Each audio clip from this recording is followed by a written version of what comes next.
สบายดีพี่น้องปอกปลายสุภูสุโคนมื้อนี้ก็คือข่อยจะมากินมะขามพี่น้องนี่มะขามกับเจียวปลาเด็กแล้วก็มีผักขะแยงบ้านเฮาพร้อมพี่น้องเอ้ยนี่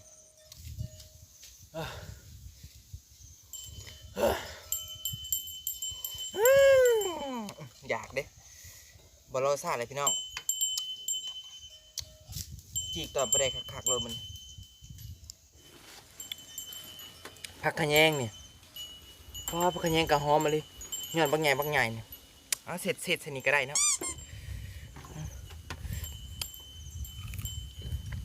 อยากอะไร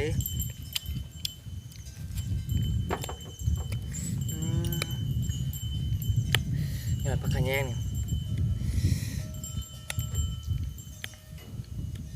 นี่แนมหายายก็ยันยายมา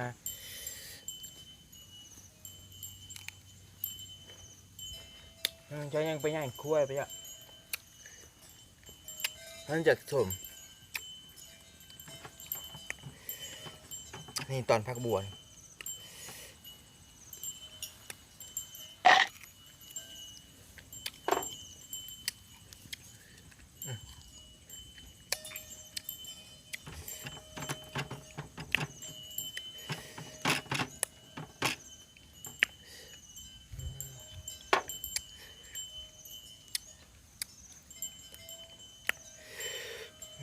เพชร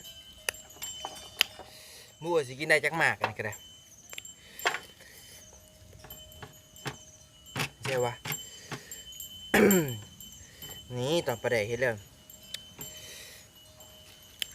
ผู้ใดอันบ่กินปลาแดกเลื่อนผ่านได้เด้อพี่น้อง เอาแต่ผู้สิกินปลาแดกน้ำข่อยนี่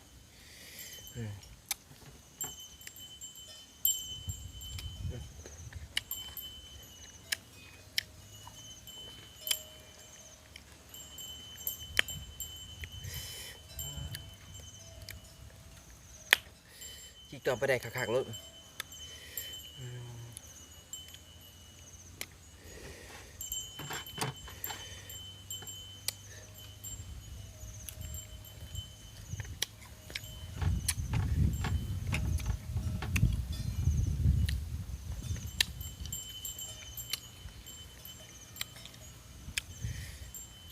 เพชรคอยใส่หมักเพชรลาย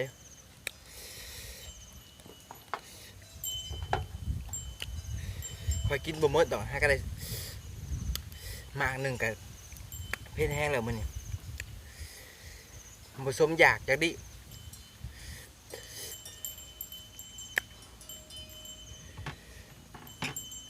ใส่หาต่อปลาแดกก่อนปลาแดกกับปลาแดกยังว่าปลาดุกน้อยจากปลายังเลยเต็มอยู่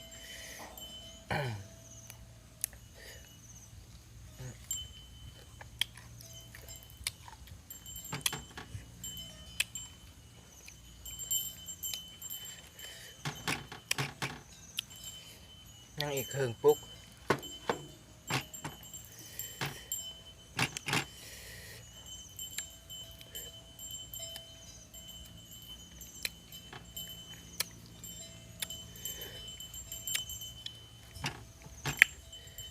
ยอดผักขะแยงยอดผักขะแยง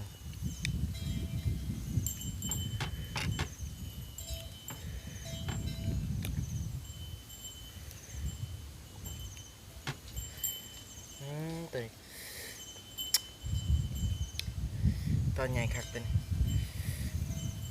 คือจิกหยักจิกซาเท่าตอนนี้กัน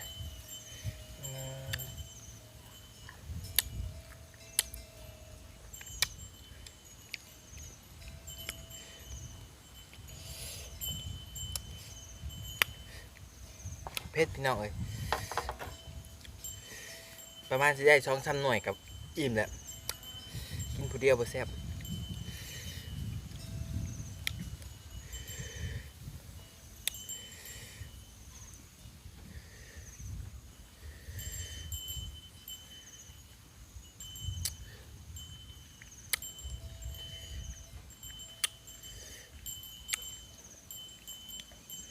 แน แน่เบิ่งก็ยันงัวไปกินข้าวงัวกินข้าวบ่ได้เด้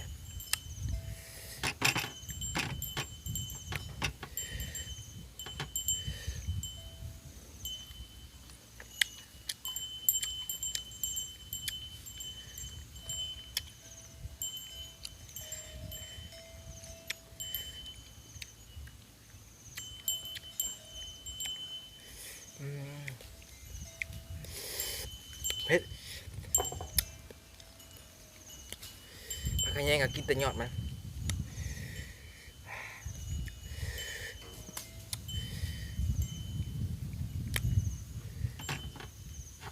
กินบ่เบิดดอกอันเนี้ยหลายโพดกินพอดียาอยาก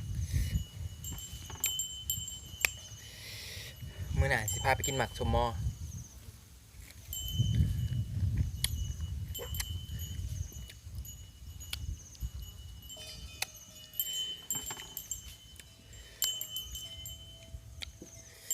หอมขะแยงกะแกงใส่หน่อไม้เด้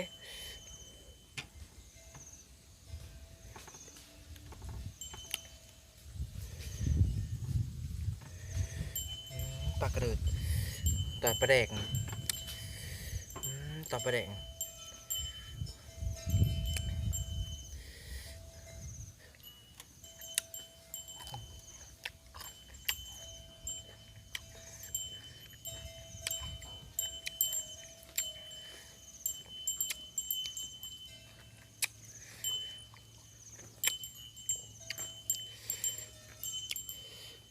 คักปลาโตร้อยเสือกะโอ้ยตกเลยเสียดายของ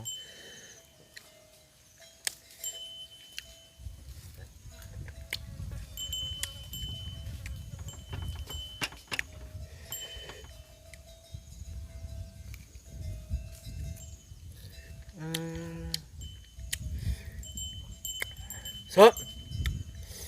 มันคือหวานวะกินสมไปให้มันหวานบ่ได้แล้ว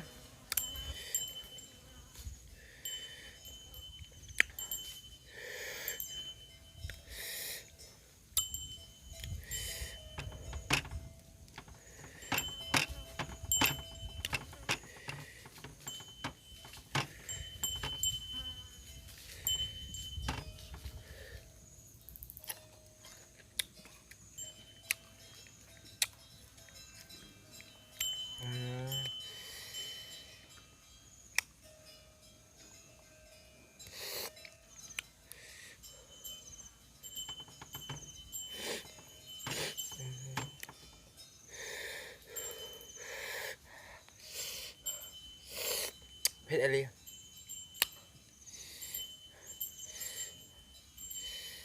สิกินบ่วะเผ็ดอะไร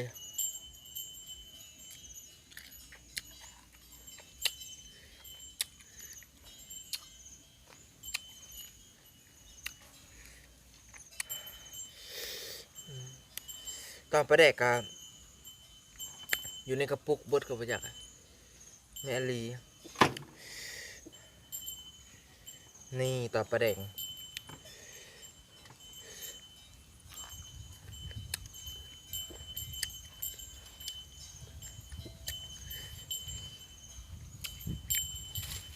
เมื่อไรพวงหนึ่ง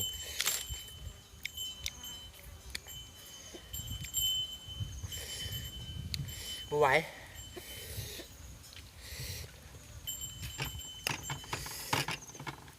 มาเท่านี้กะ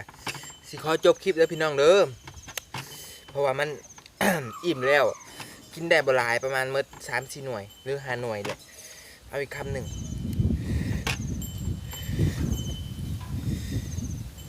ใส่ผักขะแยง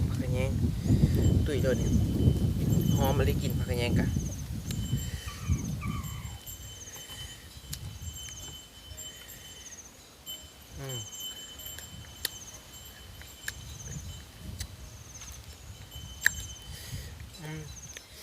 มานี่กะสิขอจบคลิปเด้อพี่น้องเด้อเผ็ดแห้งแล้วบัดนี้ อย่าลืม เมื่อคลิปแล้วก็อย่าลืมกดติดตามกดกระดิ่งให้กันเด้อ